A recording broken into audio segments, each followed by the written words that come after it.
Before we start, just a quick reminder to hit that subscribe button. Only 2% are subscribed. At 1,000 subscribers, I'll be posting a special video. The card beeped wrong and his smile froze in place. The server glanced up once, then stared at the little screen. I am Lauren, 34, and that sound still lives in my chest. Across from me, his kids went still, forks held halfway to their mouths. He laughed first, too loud for a normal mistake. You know that fake laugh people use, the one that drags too long. That came out of my husband while his hand tightened around the bill. He had grabbed it the second it hit the table, almost like a stunt. I watched his jaw work and thought, he is performing for them again. The server cleared her throat and tried again, card still in the machine. He leaned back like he was relaxed and said, just run it one more time. His son shifted in the booth and stared at his soda, cheeks turning tight. His daughter checked her phone under the table, pretending not to hear anything. I felt heat climb up my neck and I smiled so nobody bolted. The second beep came sharper, like the machine was tired of his act. The server handed the card back with this careful smile, almost apologizing with her eyes. He cleared his throat and went, must be the bank messing with security stuff again. My stomach tightened because I know how banks work, and this was not that. Still, I laughed along and asked about their classes, anything to patch the moment. When the server hovered near the table again, I pulled my wallet out fast. I slid my card toward her and said, just put it on this one, please. He started to protest and lifted his hand, then saw the server already moving. His son exhaled like he had been holding air for an hour, eyes fixed on the window. His daughter muttered classic under her breath, and that word cut more than I expected. He tried to turn it into a joke, said I was spoiling everyone tonight. I lifted my glass and played along, but something heavy sat behind my ribs. He leaned toward the kids and bragged about picking this place, like it proved something big. They nodded and smiled because free dinner is still free dinner, even when it glitches. I told myself I was overreacting, yet the back of my neck kept buzzing. In the car, he blasted upbeat music and slapped the steering wheel, acting unbothered. The kids argued over the playlist in the back, already laughing about some video. I rested my phone on my leg and opened our banking app, thumb shaking just enough. First thing on the screen was his checking account, sitting at a number that felt unreal. Not negative, but not dinner with this level of confidence either. He caught my glance and shouted over the music, told me the bank had flagged something. I nodded and asked what they flagged, keeping my voice light so the kids relaxed. He shrugged hard and said it was just their system overreacting again, nothing serious at all. His knuckles stayed white on the wheel while he talked, and that did not match nothing. I pulled the app closer and slid to the next tab, pulse beating in my ears. We dropped the kids at their mom's place with quick hugs, everyone acting totally fine.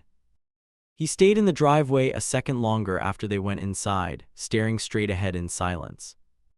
Back home, he headed for the shower and called out that he felt gross, which sounded convenient. I stood at the kitchen counter with my phone, digging through every line in that account. That is when I saw the transfers, quiet little exits that explain the dead card. They were not huge on their own, but they stacked in a way that scared me. Money leaving over and over, always to the same place I did not recognize. I stared at the total and felt that dinner replay, every joke suddenly sounding like a cover. Looking back now, that was the moment I knew this was not clumsy budgeting. That was the first night my husband tried to copy my life and ended up broke on stage. He dropped 3 shopping bags on the counter so hard my phone jumped. I locked the screen with my thumb and tried to slow my breathing. He grinned like the dinner glitch had been a prank, not a warning. Then he spread his arms wide and said he had a plan now. A whole reset, he announced, tapping his chest like a coach before a game. We're leveling up around here, starting with me, you'll see. I asked what that meant and kept my tone light like we were joking. Underneath, my pulse thudded because I could still picture those weird transfers. He pulled out a jacket and held it next to the one I wore. Look, we match now, he said like we were doing a cute couple bit. His eyes flicked to his reflection in the microwave door, checking the fit. That's your thing, right? Clean, simple style, grown-up money energy. I had to laugh a little because it sounded ridiculous and also close. I asked if this was a good idea after what happened at dinner. He brushed the question away with one quick gesture, like swatting air. That was nothing, I'm fixing everything, I'm catching up to you. Here is the part where I admit something that stings. A tiny side of me felt flattered that he saw me as stable. I liked being the responsible one, the adult in the room, the anchor. I did not like being turned into a brand he could copy. The next morning, he watched me do my usual routine at the table. I opened my laptop, checked balances, skimmed through scheduled payments in silence. He leaned on his elbows and stared like I was streaming a tutorial. Teach me, he said. I'm serious this time, I want your system. I walked him through how I split bills, savings, fun money, all of it. He nodded hard, repeating numbers under his breath like he was rehearsing lines. Every few minutes he reached for his phone and installed another budgeting tool. Look at us, he murmured, power couple energy, we've got this now. If you have ever watched someone copy homework without reading it, you get it. He loved the look of structure, the vibe of discipline, the aesthetic of control. He did not slow down long enough to feel the weight of those numbers. Even then, I knew that gap would come back around and bite us. By Friday, there were more deliveries stacked near the front door when I came home. His car sat in the driveway a little too straight, like he had rehearsed the parking. I stepped over the packages and called out his name, trying to sound casual. He jogged in from the living room, breathing fast like he had sprinted from a scene. Before you freak out, everything was on sale, he rushed out with a smile. He ripped open one box and pulled out sneakers that matched a pair I owned. These are like yours, but upgraded, kids love this style right now. He laced them halfway while standing there, bouncing like he needed applause. I asked one simple question. Which account did you use? He hesitated for less than a second, which was still too long. Mine, obviously, I told you I'm not touching our stuff anymore. That word stuck. Anymore. My chest went cold for a second and I forced myself to breathe. He noticed my face shift and rushed to fill the silence with noise. You act like I'm reckless, I'm investing in my image a little. He straightened his shoulders and added, the kids see you as the successful one. That's fine, you earned that, but I can't look like a loser next to you. There it was, naked and ugly, laid out between the shoe boxes. He started listing things he wanted to align with me. New watch, fresher wardrobe, better phone, upgraded car eventually. Each item landed like another weight on my tongue, making it harder to speak. He called it matching my level, I heard it as spending our safety net. When the kids came over that weekend, he went into full presentation mode.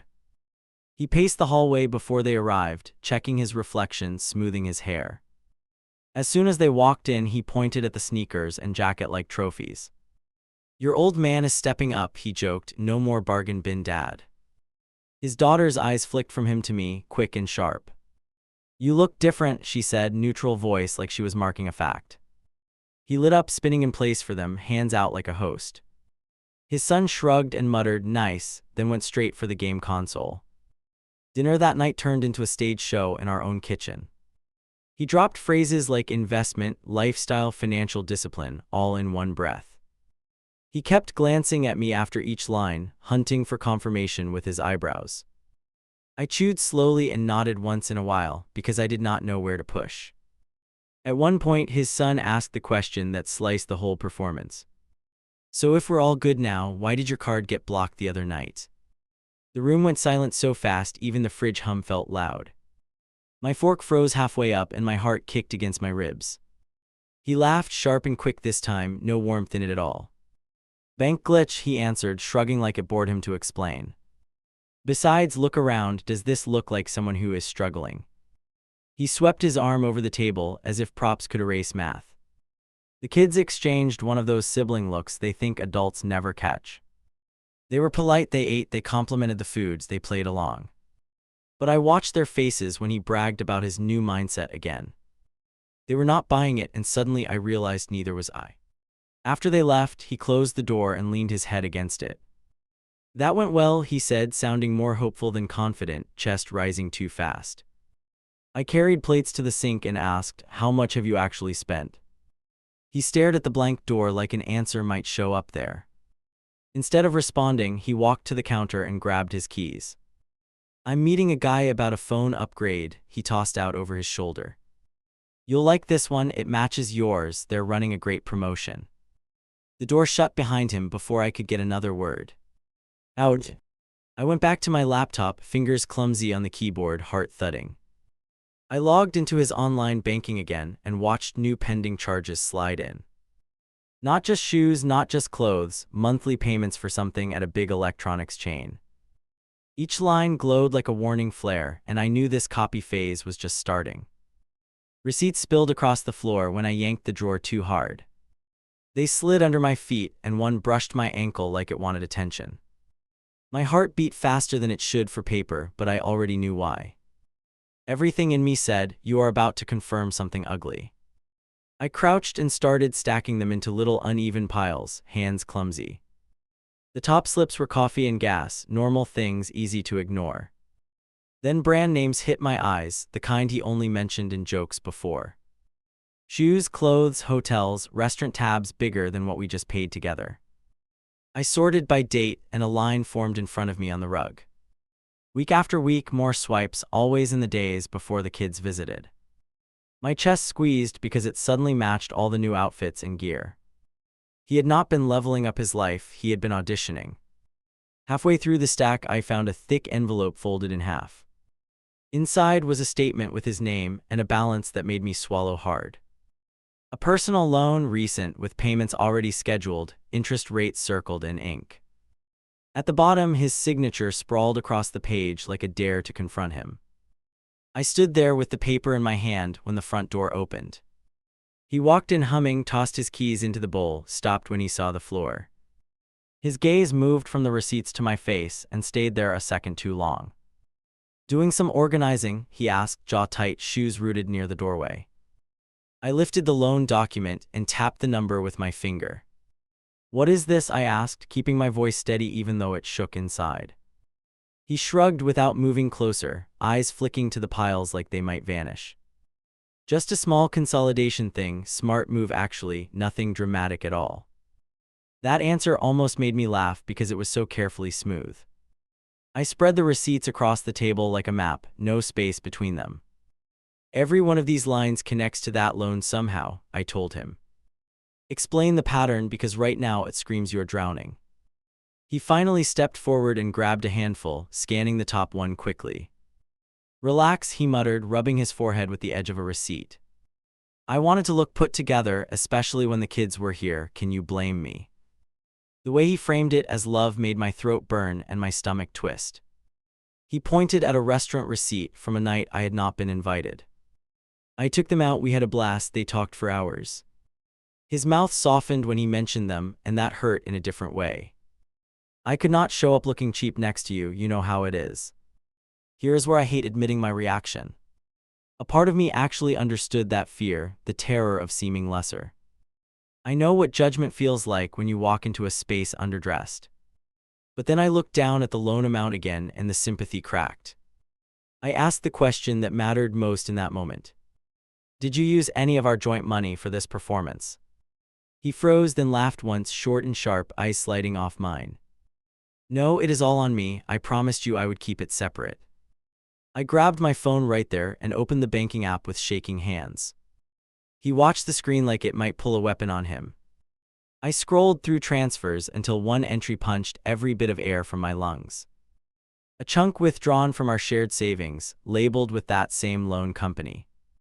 I turned the phone toward him and held it higher than necessary. "Tell me again, this is only yours," I said, words coming out low. His shoulders drooped, the confident stance dropping from him like a costume. "Okay," I moved a little over, I miscalculated timing, I was going to put it back. Hearing that line snapped something in me, something small but important. "Put it back with what?" I asked, arms crossed so I would not shake. He rubbed his eyes and whispered that he had plans, side gig ideas, extra commissions. Every sentence sounded like fog, no details, just future promises stacked on hope. I told him straight, "You turned our emergency cushion into a wardrobe and dinners." He flinched like I had hit his face, not just his pride. "You make this look easy," he replied, hands spread, voice climbing with frustration. You always have money for the right things. I wanted them to see I can do that too. That line landed hard because it twisted my own effort into an accusation. What he called easy was years of saying no to things nobody even saw. Now he had mimicked the surface and gutted the foundation under both of us.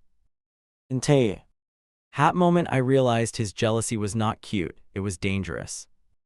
We argued in circles until our throats felt raw and the room felt smaller. He promised he would cut back, use the rest of the loan to pay everything down. He offered to hand me his cards, let me monitor his accounts, full transparency. I heard the words and still felt this steady drip of doubt behind each one. Eventually, we reached this uneasy armistice at the dining table. He would cancel the next big purchases, skip any trips that were not essential. I would help organize payments so we did not miss anything and wreck his score. On paper, it sounded responsible. Inside, I felt like I had agreed to babysit. That night, he passed out on the couch halfway through some loud action movie. The leftovers on the coffee table went cold while the credits rolled.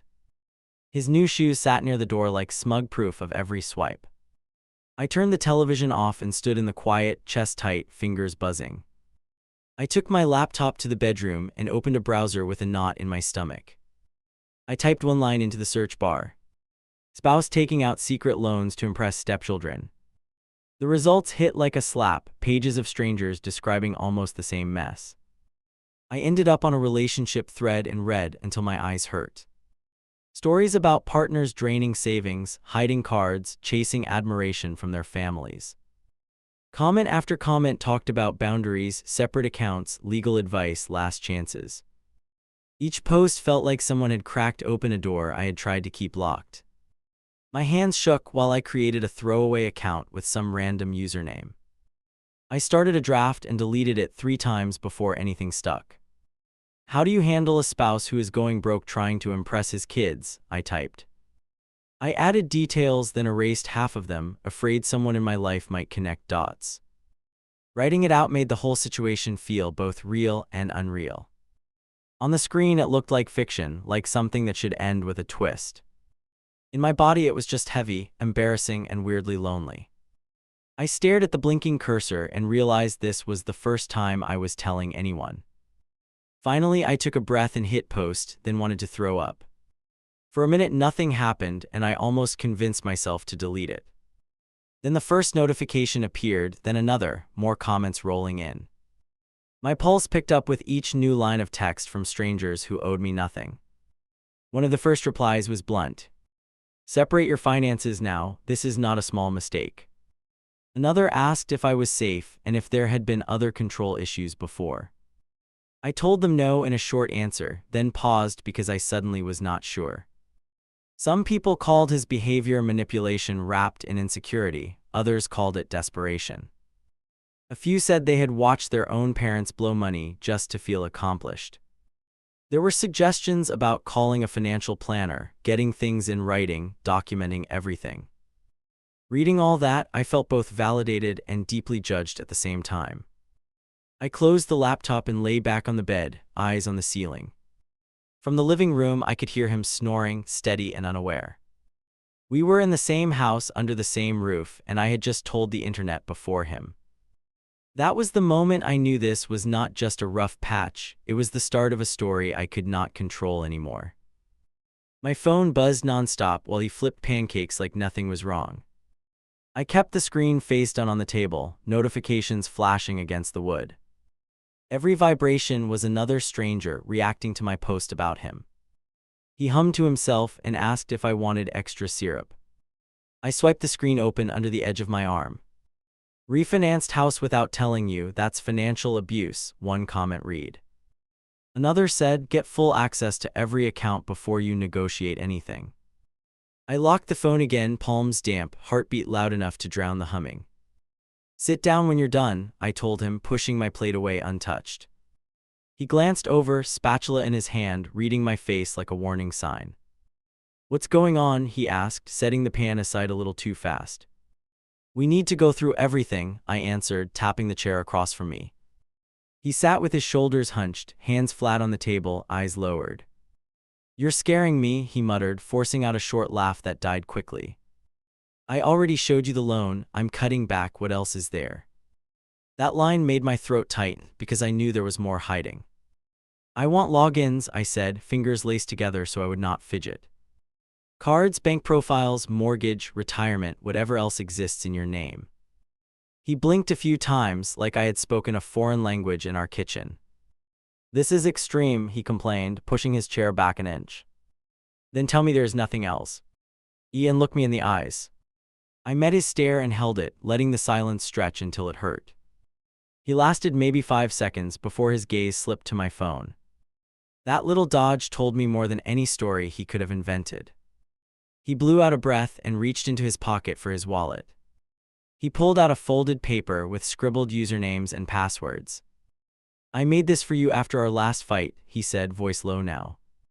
I did not give it to you because I thought we were doing better. I took the list and opened my laptop, fingers steady now from pure adrenaline. He watched me type each address and credential like I was entering a courtroom. The first site was a card I already knew about, balance higher than last week. Minimum due was circled and read on the statement, due date creeping closer. I moved to the next company and my stomach knotted as the page loaded. There was a store credit line I had never heard about, maxed to the limit. The purchase history read like a costume budget, all recent, all flashy.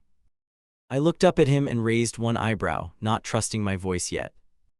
Those were deals, he mumbled, rubbing his hands together until the skin reddened. Bundles with points, I was going to resell some of it, flip it. I almost laughed because the plan sounded like something from a late-night ad. What have you actually sold? I asked, leaning forward over the keyboard. He hesitated, then admitted, nothing yet, market is weird right now. That sentence made me want to scream into a pillow instead of at him. Because you know that feeling when someone uses the universe as an excuse. It means they have not done anything and hope luck will fix it. I clicked through more accounts, each one another trap we were already in. Short-term loans with ridiculous rates, smaller cards, random finance companies. Every time I asked why, he came back to the same answer. I wanted to show them I could give them a good life. Finally, I opened our mortgage portal, the one I rarely checked because I trusted stability. The dashboard looked different than the last time I remembered seeing it. Term extended, payment adjusted, principal higher than it should have been. My chest went cold as I scrolled down to the history section. There was a completed refinance listed for a date around his reset speech. Cash out amount stared at me from the screen, way bigger than his personal loan. I swallowed hard and asked, when did you change the mortgage? He froze, fingers digging into the edge of the table, eyes wide. I handled it before you started tracking everything, he answered after a pause. It made sense, rates were fine, we had equity sitting there doing nothing. He said the word nothing like our house was a toy instead of our safety.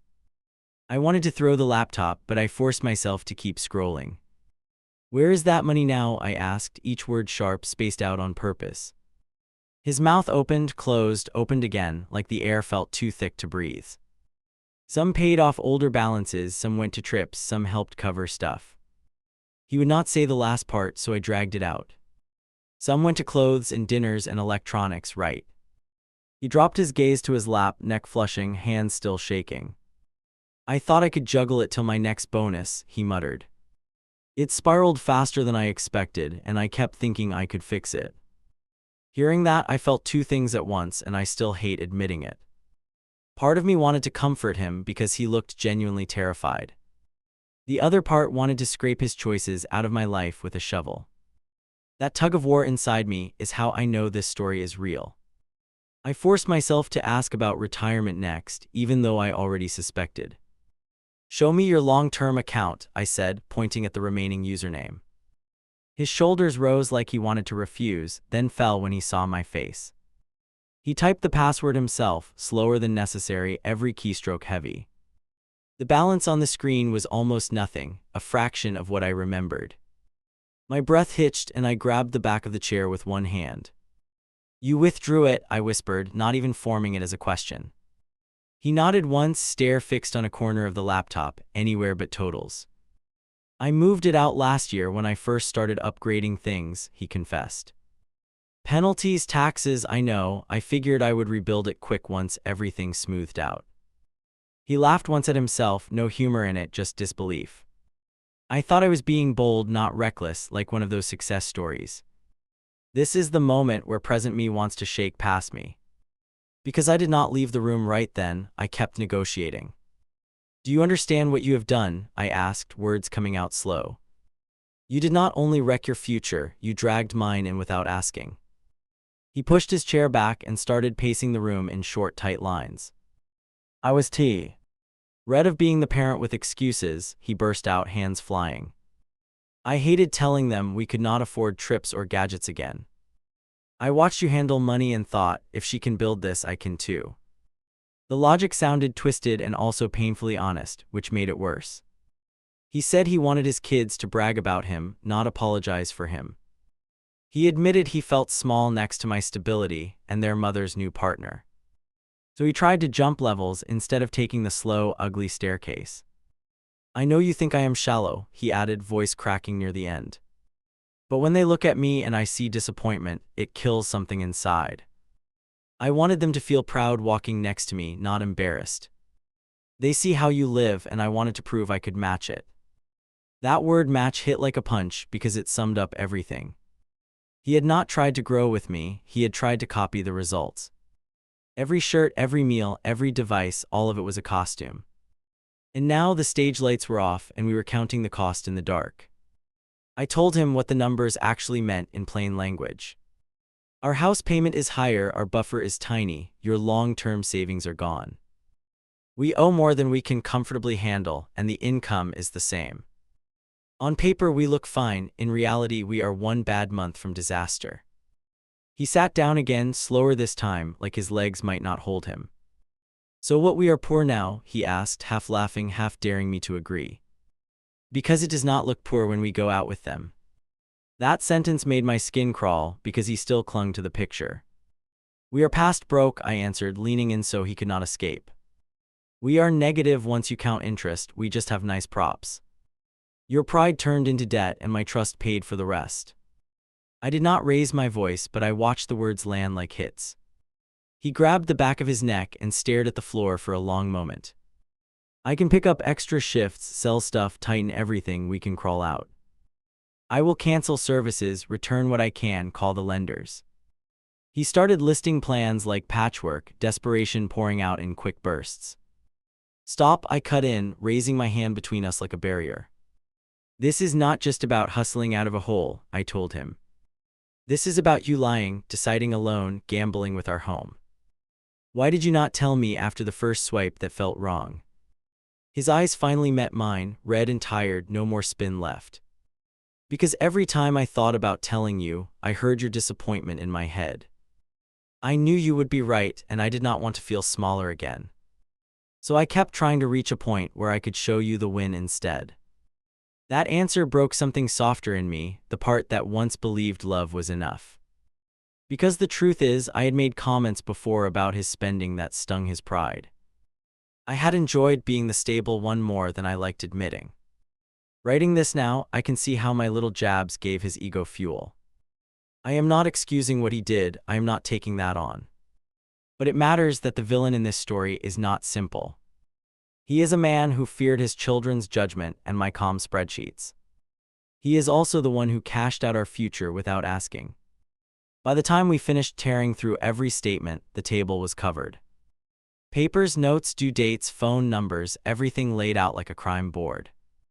We had a full picture for the first time, and it was brutal.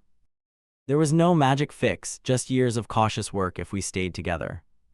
We tell them, I said finally, meaning his kids, not the world. Not every figure, but the truth that things are tight because of choices. They will figure it out anyway when you stop playing big spender. I am not covering this mess with pretend vacations and new sneakers. He flinched at the idea of coming clean, then nodded slowly, eyes wet. They will hate me, he whispered, voice barely pushing past his teeth. They might resent you for staying with me after this too. That is your mess to own, I answered, not mine to shield you from. We ended that day with a list taped to the fridge, ugly and blunt. Accounts to close, items to sell, conversations to have, professionals to call. It looked like a plan, but it also looked like a sentence. That was the afternoon I knew we had hit bottom, and that rock was him finally telling the whole truth. I dropped his car keys into a stranger's palm and my stomach clenched. The buyer counted out the cash on our kitchen table, bills in neat stacks. My husband stared out the window, jaw tight, hands shoved deep into his pockets. When the door closed behind the buyer, the house suddenly felt too big for us. He walked over slowly and ran his knuckles along the empty hook by the door. "That was my last cool thing," he muttered, voice low, almost like he talked to himself. I wanted to snap that his last cool thing was a payment plan choking us. Instead, I pushed the envelope of cash between us and said we had one less chain. A week later, a moving truck blocked our driveway while I taped the last box. He kept circling rooms, touching door frames, breathing hard like he had sprinted. "This was supposed to be our forever place," he whispered, eyes shiny, shoulders sagging. All I could think was that he had rented our forever out to lenders. The new apartment smelled like fresh paint and other people's old lives mixed together. We carried boxes up narrow stairs, both of us sweating, both too tired to argue. He almost dropped one on the landing and laughed once, breathless, eyes glassy. "We are really doing this," he said, and I felt both relief and grief hitched together. Rent was lower, walls were closer, every sound carried through the thin rooms. I lined up our worn furniture while he leaned a yearly budget chart on the counter. "Everything goes by this now," he announced, tapping the paper with a pen, hands unsteady. For the first time in months, I saw effort without a matching outfit attached. When the kids came over for the first time, they stopped in the doorway and blinked. His daughter's gaze swept the smaller space, resting on the folding table instead of our old one. His son kicked off his sneakers and asked if they needed to be extra careful now. I swallowed hard and decided I would not let them fill the gaps with guesses. "Can you both sit for a minute?" I asked, nodding toward the couch. My husband lingered near the kitchen, arms folded, back pressed against the counter edge. "We changed places because money got tight," I told them, words clear, steady, simple. "I did not want you to think it happened out of nowhere." His son frowned and glanced at his father, eyebrows raised in a silent question. His daughter leaned forward, elbows on her knees, eyes locked on me like a spotlight. "So this is about the credit stuff," she said, not looking away once. The air in the room felt heavy, but also strangely honest for the first time. I hesitated, then turned my head toward him and waited. He pushed off the counter, walked over, and dropped onto the chair across from them. "I spent way more than I had trying to look successful," he started, fingers twisting. "I used loans and extra cards and it caught up with us hard." His son's face shuddered, mouth a tight line, foot bouncing faster on the rug. "You bought all that random crap instead of saving?" he asked, voice flat, shoulders stiff. "Some of it, yeah," my husband answered, rubbing his palms on his jeans, eyes damp. "I wanted to show you I could give you a good life like your mom does." His daughter let out this short, bitter laugh that made my chest hurt. "We never asked for matching shoes," she said, staring straight at him. "We just didn't want awkward dinners where your card gets rejected in front of everyone." Her words hit harder than anything I had managed during all our arguments. "You should have told us you were struggling," his son added, voice softer now. "We could have skipped restaurants. I know what broke looks like already." Hearing that from a teenager made something in me twist with shame I did not expect. Because we had been playing dress-up while they already understood real strain. My husband's shoulders shook and he wiped his face quickly with the back of his hand. "I was embarrassed," he admitted, staring at a spot on the floor between them. "I thought if I fixed it before you noticed, I could dodge the judgment. Instead, I wrecked everything and made you watch the crash in slow motion." There was a long pause where nobody spoke, just the sound of traffic outside. Then his daughter shifted closer and tapped the budget sheet still on the counter. "So this is like rehab for money," she said, one eyebrow raised, almost teasing. "If you bail on this, we are going to call you out forever." His son cracked a small, reluctant smile at that and nodded once. "I want to come over and see actual progress, not new sneakers," he added. Their conditions sounded simple, but I could see how much was wrapped inside them. Respect, consistency, maybe a chance to patch some of the trust he had shredded. After they left that day, he sank onto the couch and stared at the door. They did not hate me, he whispered, like he had barely dared hope for that. They are mad, but they still want to see me fix it. I knew that window could close fast if he slipped once with them watching. Twice a week now, he walks into a therapist's office with that same drawn face. He goes alone for one session, then I join him for another, which is its own battle. The first time we sat together, he barely looked at me while he talked. I thought money would buy me respect from them, he told the therapist, voice raw. The therapist asked him where that script came from, and the room went quiet. He dug into things from his own childhood that I will not blast to strangers. What mattered for me was that he finally stopped blaming the system and my habits. He named his ego out loud, and I watched him swallow that word like medicine. At home, the changes were less dramatic, more grinding, slower than I wanted. He picked up an extra shift, sold electronics, canceled subscriptions, cut tips down. We built a shared spreadsheet, but I held final approval over anything non-essential. He called it our treaty, I called it the bare minimum to stay under one roof. There were nights he came home exhausted, hands stained from work, eyes ringed and tired. He would drop a stack of cash and receipts in front of me without being asked. No surprises this time, he would say, leaning against the wall, shoulders sagging. Every time I counted the bills, my brain checked for hidden angles anyway. I wish I could say trust returned neatly once he acted different. The truth is, I still flinch when a random number calls or an email pings. I still log into our accounts every day, double-checking balances like a nervous tick. He has not complained once about my surveillance, which tells you how guilty he feels. There is a folder in my drawer now with copies of everything in my name. Individual account details, credit report, contact for a lawyer, one commenter recommended.